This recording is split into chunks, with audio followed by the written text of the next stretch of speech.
j'espère que vous allez bien. Moi, je vais super bien. Ah oui, c'est pas quelqu'un d'autre, c'est moi.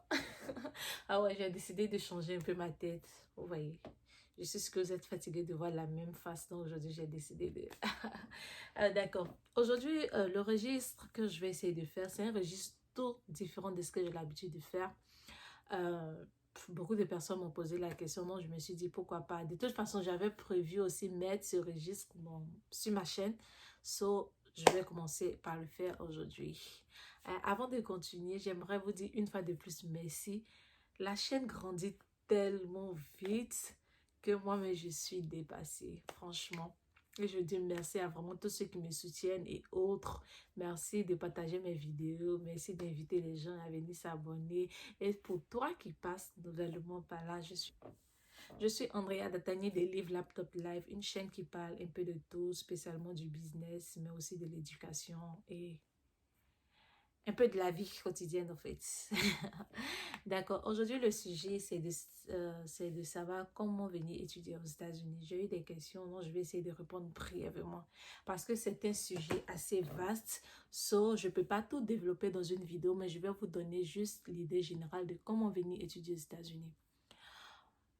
Avant de continuer, il faudra que vous sachiez que ce que je dis n'est pas forcément la vérité universelle parce que les démarches diffèrent d'un pays à un autre et d'une personne à une autre, aussi d'un établissement à un autre. Sauf chaque personne aura son expérience et moi je parle selon mon expérience. Pour venir étudier aux États-Unis, la première des choses que vous devez faire, c'est de vous trouver une université ou un community college qui va vous accepter. C'est quoi la différence? Une université, c'est généralement 4 ans d'études supérieures, c'est-à-dire le bachelor. Si on veut faire l'équivalence avec nos systèmes français, c'est un peu comme le Master 1. Et un community college, c'est généralement 2 ans, c'est-à-dire équivalence BTS. Et après les 2 ans, tu transfères maintenant dans une université pour avoir ton bachelor. Alors, tu trouves ton université, tu fais l'application. Comme j'ai dit, les papiers administratifs et l'application diffèrent d'un établissement à un autre. Dans l'université dont tu vas trouver, tu vas dans le site, tu essaies de trouver l'application de comment est-ce qu'un étudiant étranger, un international student doit appliquer. Tu trouves l'application et tu le fais. Généralement, ce qui demande le TOEFL, l'examen de langue, le TOEFL, le baccalauréat pour ceux qui quittent directement de la terminale, ou bien le transcript pour ceux qui quittent dans les universités de type américaine qui veulent transférer. Tout ça en anglais et ils vont te demander ton extrait de naissance en anglais et aussi le compte bancaire, c'est qui compte environ 60% en fait. Parce qu'il ne suffit pas de dire je vais étudier aux États-Unis si tu n'as pas les moyens de le faire. Ça, c'est clair. À moins que tu viennes sur une bourse. Mais si c'est toi-même pas tes moyens, tu veux partir étudier, tu dois avoir à présenter un compte bancaire de la somme par année académique que l'établissement te demandera. Par exemple, si l'établissement te dit la somme de l'année académique, c'est 20 000 $, tu dois trouver un compte bancaire d'environ 20 000 $ pour présenter. Et après, tous les papiers qu'ils vont te demander, si tout est OK, ils vont t'envoyer une lettre d'admission. Ils vont t'envoyer une lettre d'admission te faisant savoir que tu as été admise dans leur université. Ça, c'est le premier pas, ce qui est déjà bien. Après avoir reçu maintenant la lettre d'admission, tu prends pour aller à l'ambassade. L'ambassade de ton pays, l'ambassade des États-Unis dans ton pays. Tu essaies de prendre un rendez-vous en ligne et tu t'en vas avec tous les papiers que l'établissement t'a envoyé, même tes papiers personnels selon ce que l'ambassade va te demander pour le visa F1. F1, c'est le visa étudiant. Et quand tu t'en vas aussi, là-bas, l'interview diffère d'une personne à une autre. Vous pouvez avoir les mêmes établissements, vous pouvez avoir fait les mêmes démarches, mais à l'ambassade, ils vont trouver que toi, tu ne corresponds pas, donc tu n'auras pas le visa, ou bien toi, tu corresponds, tu auras le visa. So, tu t'en vas à l'ambassade, tu es serein. Toutes les questions qu'ils vont te poser, tu les réponds de manière sereine, sans mentir. De toute façon, tu n'as pas à mentir puisque tu viens étudier. Donc, tu n'as pas à mentir. Tu dis carrément la vérité, très sereine ou bien serein. Et voilà, tu passes le visa haut les mains. Parce que l'étape du visa aussi est une étape très, très, très cruciale. Yeah. Je parle par expérience, je sais ce que ça donne. Après avoir maintenant eu le visa, c'est là maintenant que les choses les vraies choses commencent. C'est là les choses sérieuses commencent. Parce que l'ambassade même te fait savoir de ne pas booker ton billet d'avion ni réserver une maison ou un appartement avant d'avoir le visa. Parce que l'obtention de ton acceptation dans l'université ne te garantit pas le visa.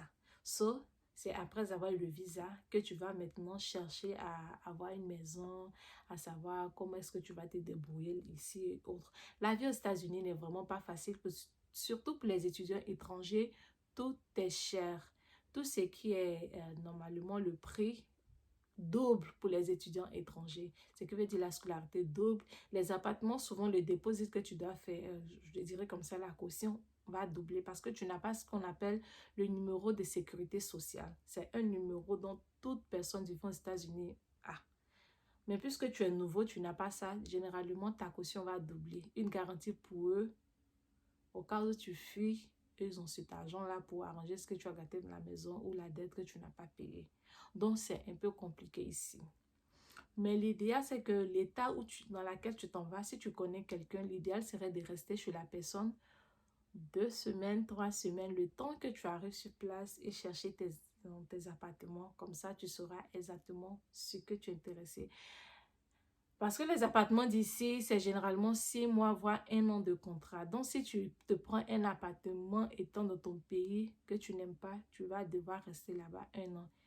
Ici, il n'y a pas une question de « je ne savais pas, je ne savais pas ». Non, tu vas rester là.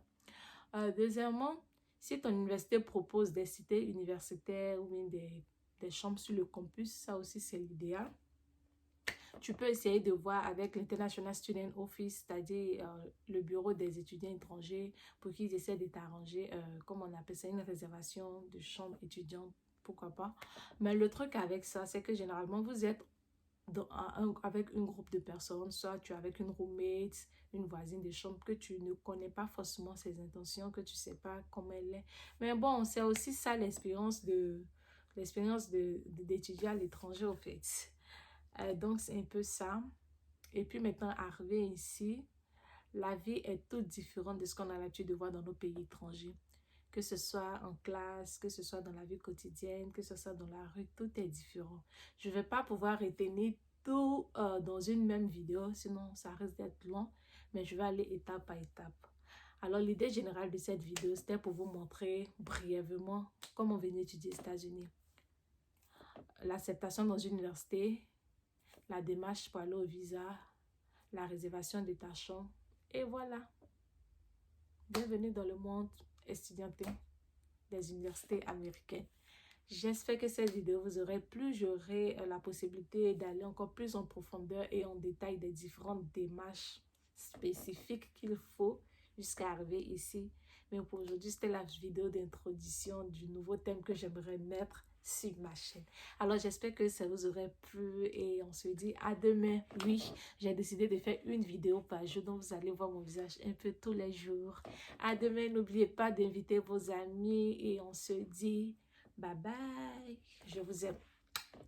Love you.